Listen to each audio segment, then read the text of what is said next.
Hi, I'm Speven Stielberg, co-producer and director of this movie we're about to watch.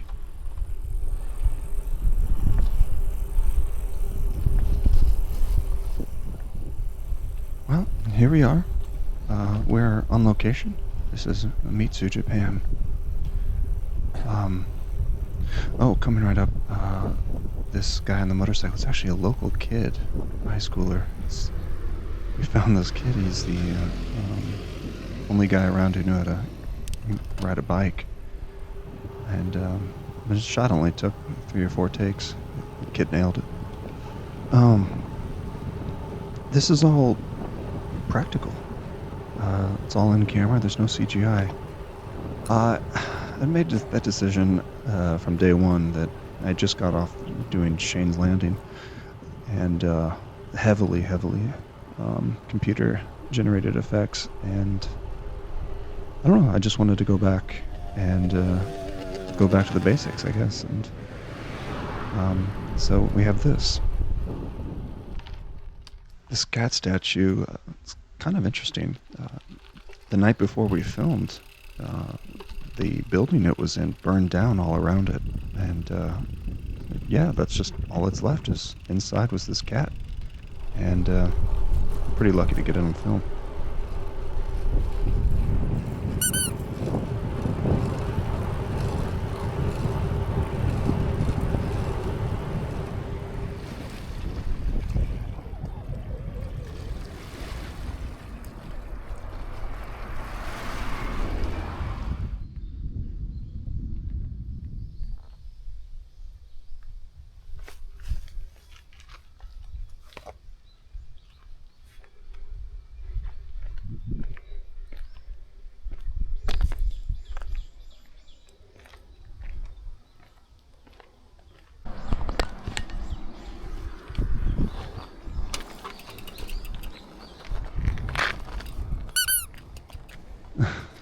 This little ducky. This was a huge problem for us.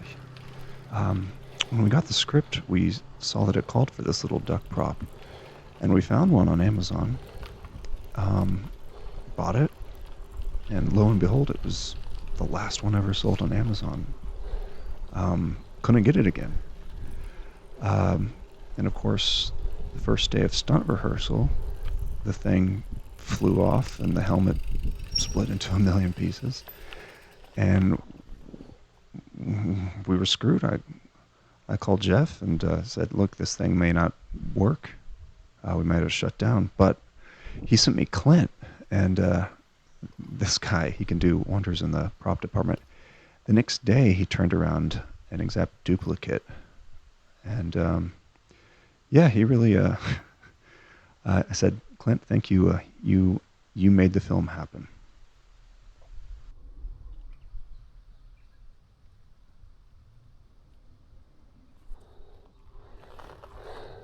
This is the ascent. Huge hill. Extremely steep and technical. All sorts of obstacles. We called on our stunt guys, but actually our lead actor here, you'll see him in just a moment. We get a face shot. He insisted on doing it himself, but slowed production down by stretched what should have been a couple hours of shooting into nearly a week just to get him up that hill. I mean, this guy was not in shape. This is a this is a Tsubaki, camellia, I believe it's called, and kind of a camellia zoo, or preserve, or maybe just a garden. I don't know what you call it.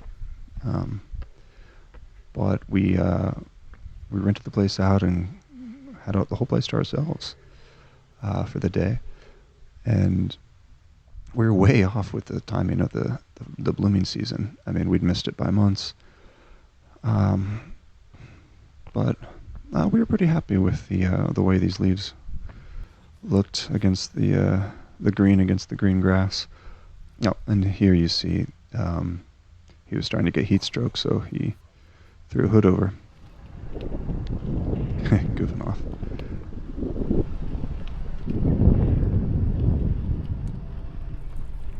This actor, for all his shortcomings and inadequacies on a bike, this was pretty amazing. He's actually operating the camera himself. I think it really makes the shot, and we were all pretty proud of him. He was proud of himself, and after we wrapped for the day, he called his mom and asked her if she was proud of him, and sure enough, she said yes, and, it put a big smile on all of our faces.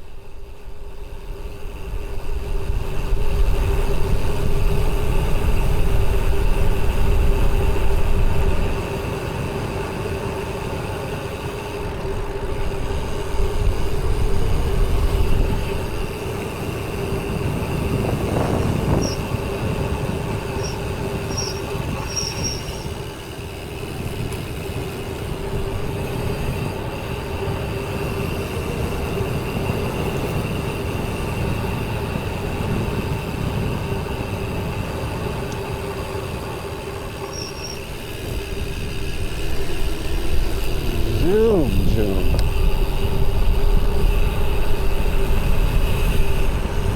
Zoom, zoom.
All the roads you see are public, but we got permission to shut them down as needed, and these are all stunt drivers on the course. Everything's perfectly timed and controlled, and you'd be amazed how many takes these things require to get it just right. Like this passing car, it can't pass too soon. It's got to be timed so all three of these passing cars, ending with this black one in the rear, has the most dramatic impact.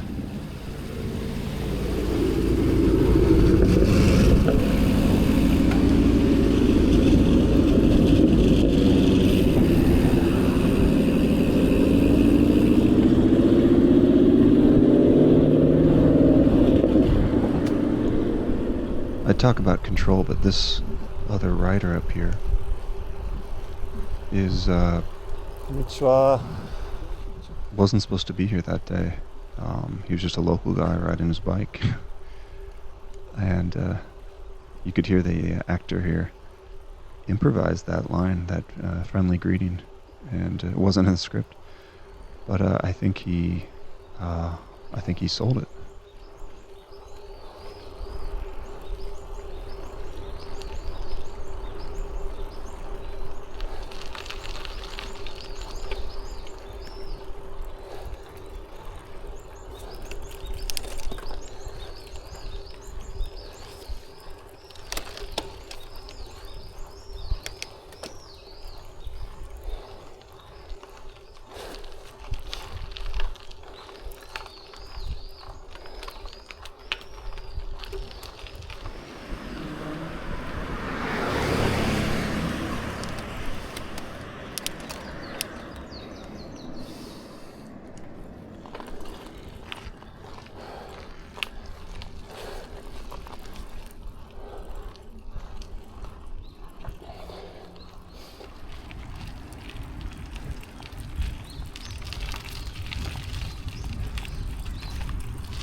I cannot overstate how big of a hassle this was for the makeup department to get these coverings just right.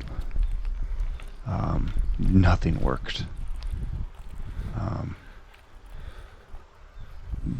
Back, we'd had 5 or 6 different iterations of this design, and each time we found problems.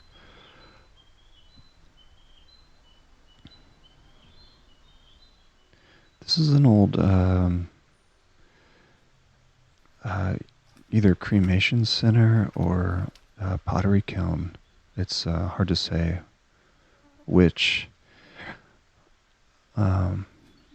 But yeah, now the jungle's kind of overtaken it, and you can see what's left behind. These old statues and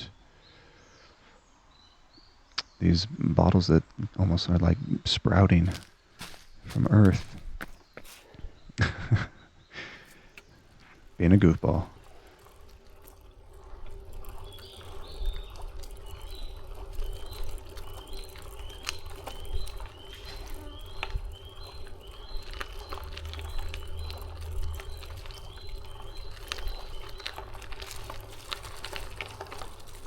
Oh yeah, this portion of the film,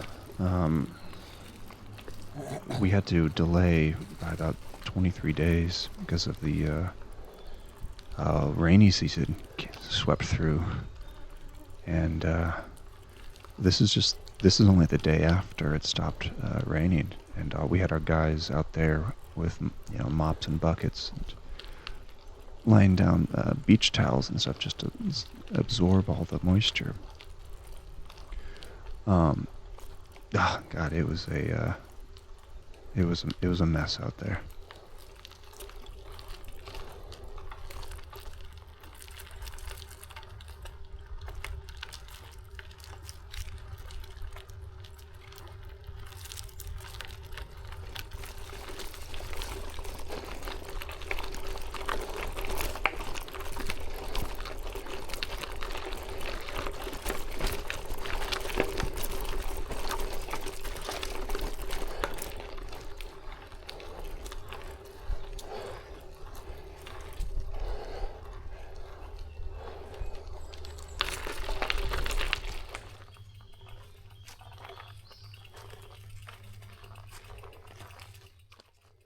I went to our location scout, Mark, and I said, Mark, we need our Ghibli moment. And kind of instinctively, he knew exactly what I meant, what I was feeling, and he found this place.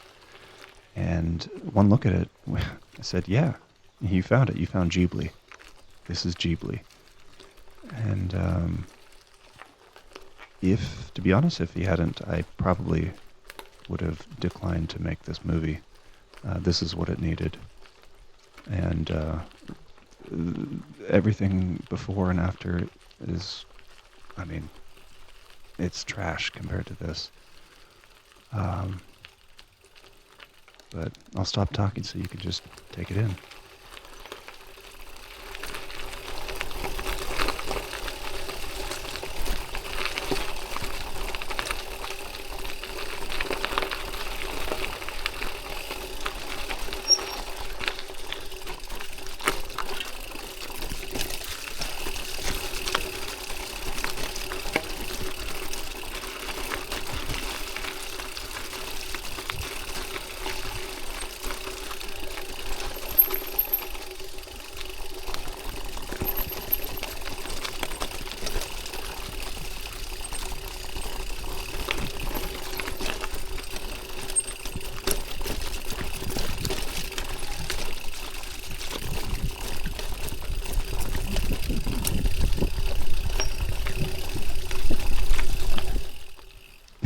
I have to be honest, I borrowed this technique from Tony Scott, the director of Top Gun.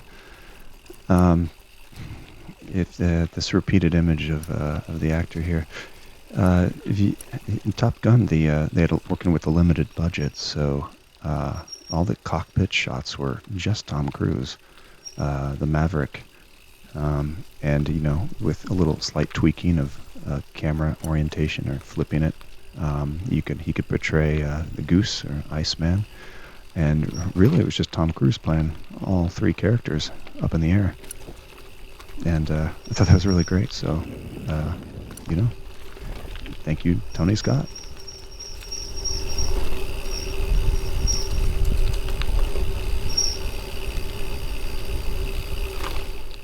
Here on this downhill portion, that came out kind of Irish, portion. This downhill portion, we're approaching speeds of nearly 20 kilometers an hour. And at that point, the stuntman's union demanded that we swap out the actor for his double. And that's what you see here. These arms are essentially fake. These are stunt arms, and stunt drivers operating the machine behind the camera. It's the magic of cinema.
We were a little underwhelmed by this actor's vocal performance here with the heavy breathing and the panting.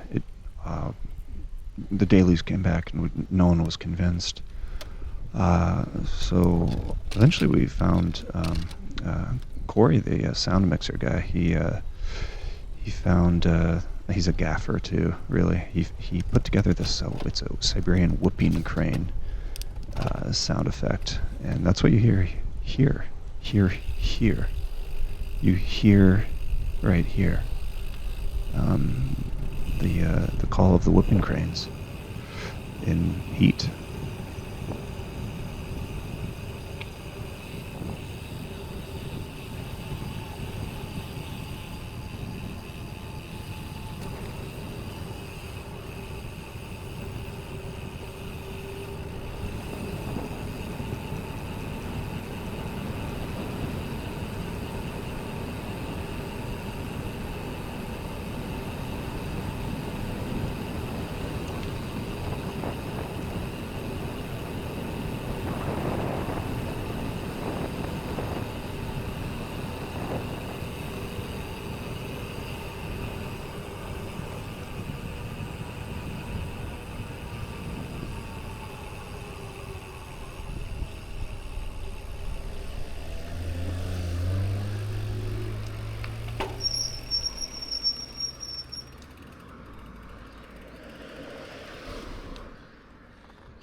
this is the town of Mitsu proper, and this is Mitsu's, what they call a Michinoeki, a roadside station. Um, and we had to get in touch with the JNTO, the Japan National Tourism Organization, to rent this place out, and all these are extras. The dogs, the children. We had one day. We had one day. And all the locals, whoever wanted to show up, were free to show up and be in a movie. And I had to say, having worked with extras before, most recently on the big crowd scenes in Shane's Landing that we did, this is by far my best experience with extras. Just everybody listened and everybody hit their marks, and nobody was there to, be a showboat. And I think you'll agree. I always say that a good extra doesn't matter. An extra doesn't matter. If you're doing your job, meaning if you're doing your job right, you should just disappear in the background. It's like you were never there.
We were blessed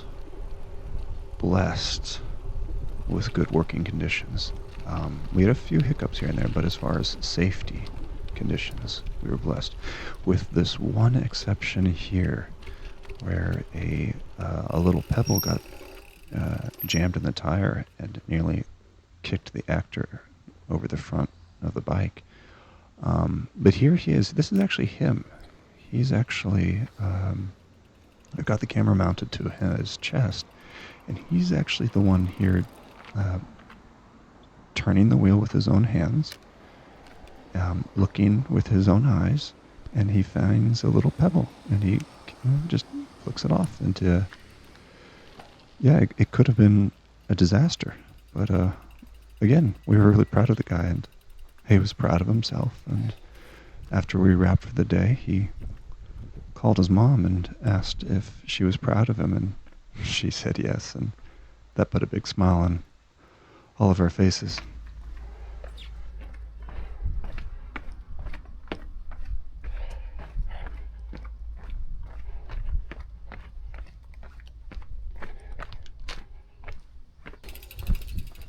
We got very lucky here because just prior to shooting this whole town got evacuated due to a tsunami warning, and so everybody left and we came in and we had our run of the place, and it's a proper ghost town, but I think it adds a lot to the film.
as you probably know, most movies are shot out of order, out of sequence, and this movie was no exception to that.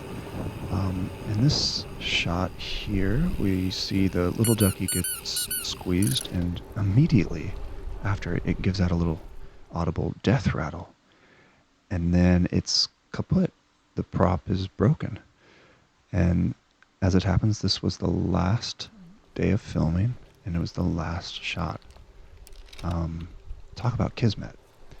Uh, we, I called up Clint as soon as it happened and said, "Thanks, Clint. You made a great duplicate prop. It carried us through the rest of the film, and it stopped working when it needed to stop working. So rest in peace, little guy."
Okay, and I think that's about it. I'm Speven Stielberg, and I made this movie.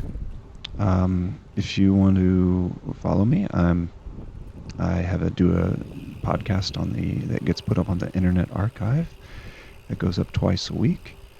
If you can reach out to me, and it's at Speven Stielberg at Internet Archive at org. And if please float me some ideas. I'm always looking for the next project. I'm always looking to make the next great American movie that that happens to be set in Japan. But yeah, thanks for watching, guys. Take care.